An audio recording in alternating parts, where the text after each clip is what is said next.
So my talk is on transforming safety studies, the promise of digital pathology and AI. Some of the content of my talk is already been said, so I'm not going to repeat. Dr. Vyas, thank you very much. And Ramesh and Nataraji have got most of my topic. So this is the content. So let's move on. Oh, I don't know, there's some problem with the... We'll fix it. Yeah, okay. No. So, while he's, you want to fix it or not? All right, okay, thank you. So, I think the just summary of what are the challenges as a toxicologist or a safety expert you face in pathology assessment. There are plenty. I've just listed few. Major thing is the manual pathology, where, as you know, it is subjective, prone to errors, prone to differences of diagnosis or the severity assessment, etc. Then inefficient workflows and time constraints, as already touched upon by Nataraj and Ramesh. It's just because of the quantity of the work that pathologists have to deliver. And most importantly, pathologists are always under pressure from the timeline perspective, because the pathology aspect comes at the end of the tox study, if you consider tox as a part. And tox investigation also comes at the end of after the discovering the molecule, and when they say that you have to go to phase 1 or even for phase 2. So it's altogether toxicologists and pathologists are always under time pressure. So, I mean, I've seen it used to be about 3 months for delivering pathology results for a 1-month tox study way back, say 3 years or 4 years. Then it has reduced to 8 weeks. Now people even give the results within 6 weeks after the necropsy for a standard 28-day or 1-month study. So all that gives a message that pathologists have evolved. They know how to cope with the speed, and there is certain techniques available which is used to reduce the timeline. And occupational hazard, pathologists can't sit 12 hours a day unlike somebody else, IT professionals or somebody in front of the microscope. It has got its own occupational hazard. Quantitative pathology, Ramesh has explained, it takes a lot of time, repetitive work. One, the pathologist also get bored of doing repetitive work, but at the same time, he or she can't, underestimate the, the responsibility. So it has to be accurate. So this is where there is a big challenges in the safety studies and complexity of the data. Carcinogenicity, Pankaj just touched upon it. Uttara's answer is very much important. I think there has to be some kind of a development in that because of the complexity of the diagnosis or the complexity of the slides involved, and differentiating the abnormal or spontaneous with the induced changes. Storage of slides, etc. is a minor points, I would say, right? So with the digital pathology, what is this definition? I'm not going to repeat because it has been told already. But as Dr. Vyas said, it has been applicable in various fields: diagnostic pathology, regulatory toxicology, even drug discovery, research, and everywhere. So there are. It's very easy to say the term digital pathology, but I think the amount of work that is required to achieve that are many. We have to be mindful of accuracy and the use of such kind of a technology as well. So this is in a nutshell about the flow of the digital pathology work. Ultimately, from the slide scanner to the whole slide imaging, which is very common now, whole slide imaging. And there are lot of advantages, I would say, with my practical experience of doing WSI. And I think this has also been told, a lot of system has been already established, spermogenic cycle, cycle staging, or bone marrow cell counting, follicular cell hypertrophy, hepatocellular hypertrophy, and various other models are available, and it's only the few list. So what is very, very useful is this kind of, I don't know, this maybe not working, something like the bone marrow histology, staging. These are all very, very time-consuming activity, even for toxicologists, not only for the discovery pathologists. So these kind of tools are really, really useful for a pathologist. This is just an example of hypertrophy, which is I've taken from research publications, self-explanatory. And I think the AIRA matrix or any other solution providers have probably the much more advanced way of doing these things. And what is that point which from a technical perspective to be considered is something like hepatocellular mean cytoplasmic area determination as well as hypertrophic area fraction determination. These are the points what pathologists have to give input to the software developers or people who are developing the algorithms.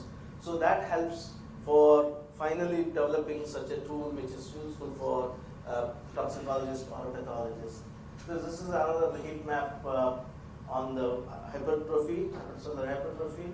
Similarly, another example that I've taken from the literature is thyroid follicular hypertrophy. Again, there are certain points that I've considered in the image analysis is, for example, follicular epithelium mean cytoplasmic area as well as area fraction determination.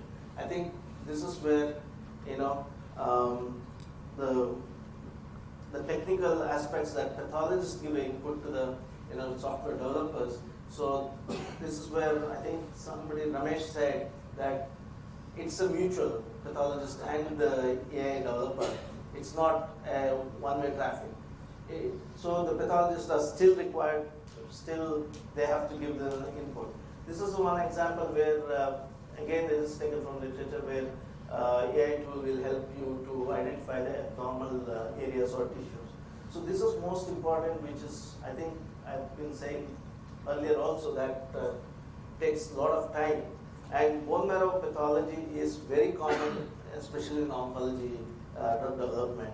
So anything, a tool developed on bone marrow cellular differentiations, myeloid-erythroid ratio, or individual series quantification, really, really helpful. Really, really helpful. And also it has got implications even in the clinical settings. So, and then overall, if I summarize, its use is to capture the, store and analyze the whole slide images, and enhance detection and accuracy. This is most practically important. And efficiency and speed, everybody talked about it. And it eliminates the intra and inter-observer variabilities because two pathologists are different.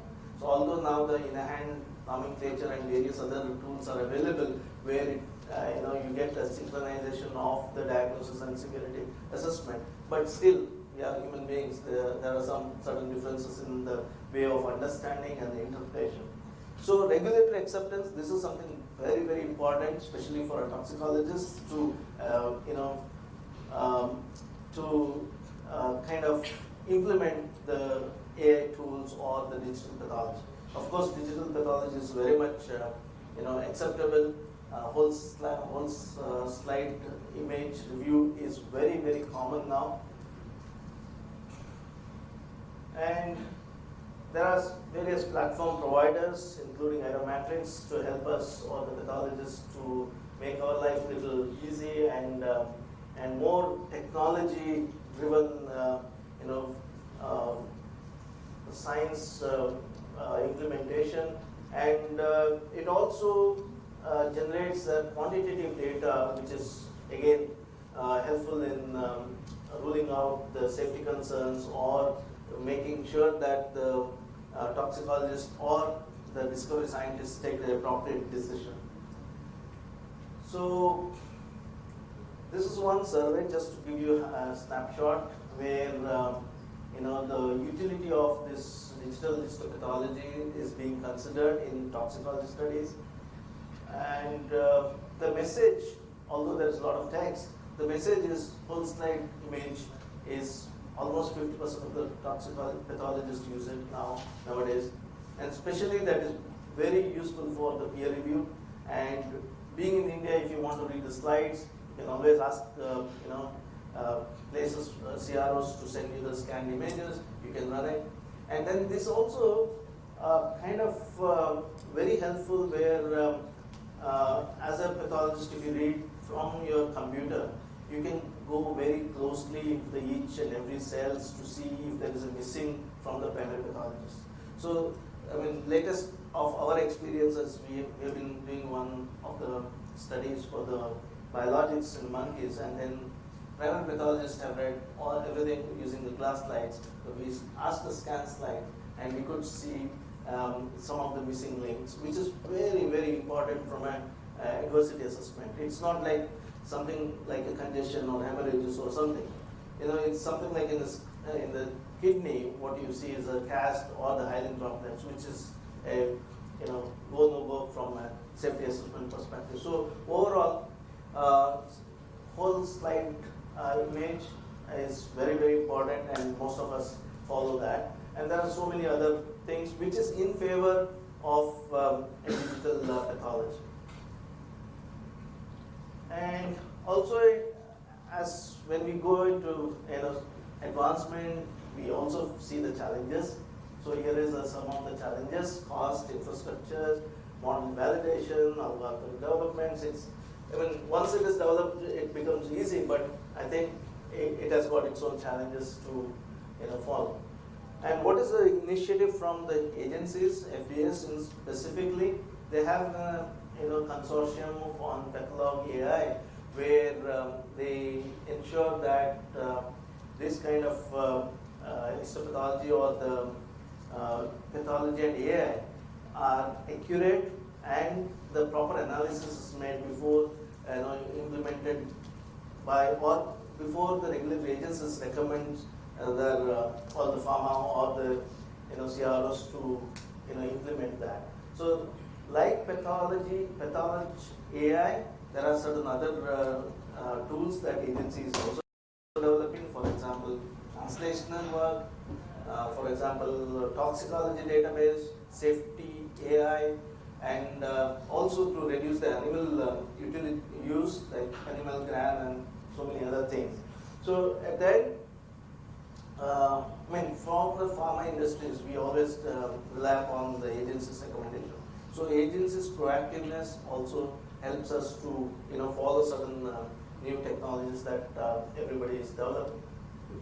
So I'll take another 5 minutes to explain a case study where we have used anti-NGF nerve growth factors, which is meant for treating the osteoarthritis and lower back pain. There are classical examples like tanezumab, fesomerumab, and enfelumab. So these class of drugs, the message that I want to give it from here is, a lot of quantitative pathology was done, say way back about 10 years, and then what is the end result of it, and what is the quantum of the time that we wasted without having this kind of AI technology. So here is the case where these drugs were developed by big pharma, and what they observed is certain adverse events in the clinical studies, mainly neurosymptoms. Okay, so as I described in these two pictures from the agencies. So there is a little bit background about these drugs, or the class of drugs. Way back in 2010, FDA placed a clinical hold of all anti-AGFs. Pfizer's, Lilly, Regeneron, I think even AbbVie. There's so many drug developers were developing anti-AGF because pain is a major therapeutic area. So there is a class hold because there is in a few cases where they have seen the joint damage, and then few years later the agency lifted the ban, and then 2016 there was again clinical hold on Regeneron's drug, and so on and so forth. Ultimately, this drug or this class of drugs none came out to the market. Denosumab is the best example. They went on to, denosumab is from the Pfizer, they went on to the completion of the phase 3 also, then still they have not put it to the market. So why this is important is, the amount of work that has gone into investigating the cause of such adverse events. So there was an hypothesis that there is a degeneration of cervical ganglia, superior cervical ganglia, which is very, very difficult to locate in the rats. So there was a 24 weeks primate study was also done where there was findings of the ganglia. So this is the work that we have done. Maybe the resolution is a little out of focus, but this is from the rat control. This is the other one is from the treated denosumab at higher magnification. You can see the neurons very nice in the control, whereas in the treated animals there was a reduction in size as well as other pathological changes. So this was also stained with the Nissels staining to appreciate the pathology of the denosumab-induced changes in the ganglia. So the point here I wanted to emphasize is the morphometry done by manual method. So image analysis was done to quantify the ganglia size, number of neurons, as well as neuron size, and whole lot of energy spent into identifying manual way with various formulas, various slides, and the output is we could see the ganglia size difference as well as neuron size and then the number of neurons. So, and also there was a lot of publications went into this by big names like Mark Butt and various people who were the neuro experts. And you see here number of kind of monkeys that's been used in this kind of investigations. 48 hours after treatment, 1 week, 2 weeks, 4 months, 3 months, 6 months, and recovery. Well, we are talking about monkeys, not rat or a mouse. And you see the changes are something called a density, increased density, or whether there is a severity changes, diffuse or small neuron, all this stuff. So now it's such a whole amount of work has been done. Imagine if you had an AI at that time. It would have literally saved a lot of companies not venturing into the Me Too area. Second, you would have really not wasted so many animals. And you see the quantum of resources gone into that. So that's where I think very, very important is to have the AI, which is mandatory, right? So this is again touched by Ramesh also. The message here is AI and pathologists have to go together, not in a one unidirectional by one of them. So that's where I end, and thank you for your patient hearing.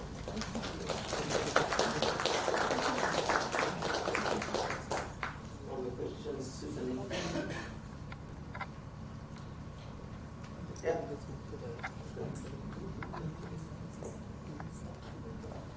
So you mentioned about the time required for histopathology. So in your assessment, what would be the realistic time if AI is implemented? Could it be 2 weeks? Could it be 3 weeks? Well, I think Tijo has answered that, right? For the simple assess, maybe 2 to 3 weeks, and for complex. For reading all the slides for a 28-day talks with this. Well, I'm still skeptical about the regular toxicology studies reviewed through AI, because you have to identify all the lesions which is described in SNDC or in hand nomenclature for each and every organ. It takes ages to have this, I believe. But where AI is really, really immediately helpful is in the discovery or in the quantity. Huh? Question is, after 8 days, when you give the pathology report, you told that you came from Yes. 3 weeks To 8 weeks. Yeah. So much. That's what. Huh. It's okay. Huh. That's what he has. So, that if you are comparing with the current timeline, what pathologists give versus AI, I think AI should be, if AI is successful, then it should be in a week time, right? If it is, standardized, coming or validated, even less than that, because it's click of the button. But I don't know whether we will have such an advancement soon. So maybe I should address. It's not that easy. It's not that completely replaceable. So, yeah, that's a message for people from Agile, Syngene, and AIRA metrics. Yeah. Understood. I would like to answer the question. It depends whether you have, suppose you have a 10 target organs. Yeah. It will take more time. If it is a 1 or 2 target organ, it can be done quickly. See. Depends actually. Pathology is subjective. It will remain subjective. Yeah, come up with any tool. So, see, I think the software tools have to develop for all organs. Now, what we talk about, few selective organs. Say, for example, pituitary. Nobody talks about. Say, for example, nerves and ganglia. So, there is, I think, a lot of work is going on the ganglia. But there are so many organs. It takes some time. But once it is validated, probably it will be fast. Yeah. Yes. Maybe I'll just add to that. We have a case presentation, a case study presentation by Yudan following your session, and we are working with Japan Tobacco. We have actually deployed the system for them in the cloud. So they send images to us on Fridays. The images are analyzed over the weekend, and on Monday they get the images for review. So this is for safety assessment studies itself. And we present this case study with what is the time saving and what is the improvement in performance as well. So to answer, what you said is quite right, that it should considerably reduce the time, and right now we are doing it over the weekend so that the pathologist gets the slides on the Monday. So this could be done during your off hours as well. And you get the slides the next morning. Once it's validated, it should be quick, no? Yeah, it works. Yeah. Yes, government is well known for very quick. Yes. The case that you showed, there was a damage, right? Yeah. Because of that, in spite of having all the characteristic features, it did not work. Government is a different class compared to the NDHF. Speed. Yes. Yeah. But NDHFs failed miserably. Lots of work on ganglia and yeah. Any other questions? If not, thank you. Thank you very much. Thank you, Venkatesha. Before we move